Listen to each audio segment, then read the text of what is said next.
Brian, this is fantastic. Good job. I mean, you're right in there. I think you've covered everything beautifully. There's a couple of recommendations that I would call for in your final solution next week, your final report. You've got weather, you've talked about venues, you talked about pre-existing, the events that were held there, and the fact that there were, I think that you said, was it 450? Um,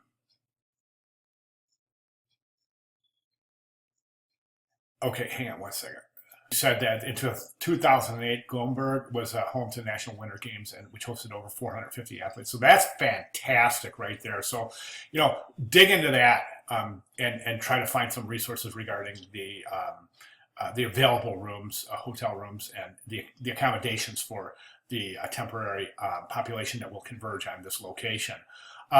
Prove to your viewer that there's enough hotel rooms and enough hotel space and enough um, resources from neighboring areas to accommodate in quite many cases, the millions of people that will converge on this area. So it's really, really important. I mean, I know 450 is a pretty good sized venue event, but I don't think it's anywhere near what the Winter Olympics are. I mean, I know Summer Olympics, there's like 10,000 athletes alone. So Winter Olympics is not quite as large, but definitely it's bigger than 450 athletes. So food for thought there. Um, Good job talking about the nightlife. And then you want to talk about public safety. I think you talked about that a little bit, but I think it would be a great to segue from right from the nightlife into public safety. Talk about you talk a lot about some of these destination locations, but also talk about entertainment. Is there ample entertainment for nightlife? Theaters and cultural events and restaurants and clubs and nightclubs and dance clubs and things like that that will certainly be utilized by that temporary population.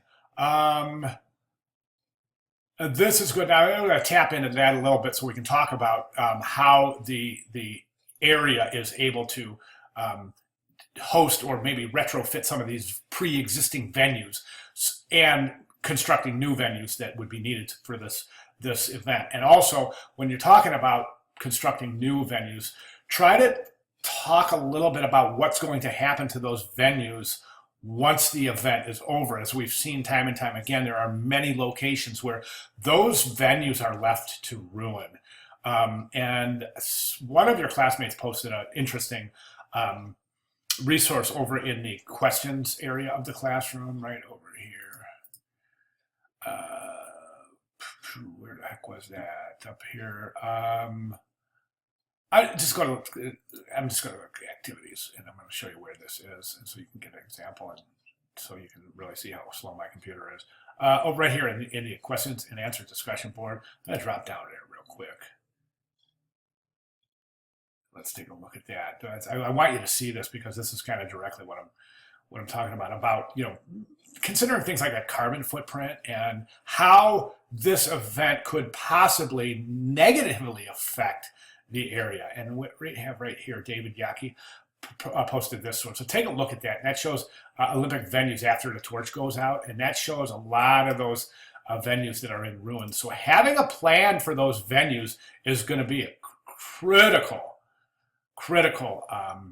consideration for the bid for the event. Oops, that is not yours. I am so sorry. Let's go back to yours. There it is. Sorry about that. Oops, didn't want to do that. Okay. Nightlife is currently limited, but does offer various restaurants. So maybe talk about that a little bit as if nightlife is limited, talk about how that is a possible hindrance to the choosing this location. So at least we know that you're aware of it. Uh, and talk about some of the resorts and other things that are available. And the alcohol is limited, but I'm sure there would be accommodations for some of the local areas to provide alcohol in a event of this magnitude. So again, pointing to research and just a couple of things for you to think about. moving into your final presentation next week. The rich culture, I think that's just something that's just going to be so deeply embedded into the encoded meaning of your visual solutions. So that's really fantastic right there. And quite often you're going to find very rich resources in there in terms of finding your visual solutions for a lot of the graphics associated with the event. Okay, and then finally, my only last suggestion is this, and this is something that's actually pretty serious, is that you definitely want to format your sources. I know this is just a kind of a rough draft, but you definitely got to get these formatted in I'm sorry, you have to get those formatted in Chicago manual style CMS. And let me just show you something real quick. If you go to I'm just going to go to Google here. I'm going to file open new window, and let's go to Purdue OWL. And I just want to show you something here. Oh, here it is, right? I actually have it right on my desktop, so I don't even have to do that. So it's Purdue OWL, owl like the bird, Purdue like the school, OWL, that's Purdue Online Writing Lab. One of the more well-respected academic resources for citation of styling,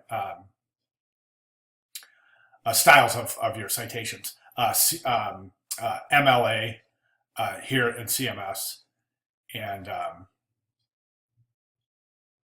others. So definitely take a look at that, and this will give you a really great introduction on how to format your citations. All right, excellent job. Any questions, comments, concerns at all? Please give me a holler. Thanks very much.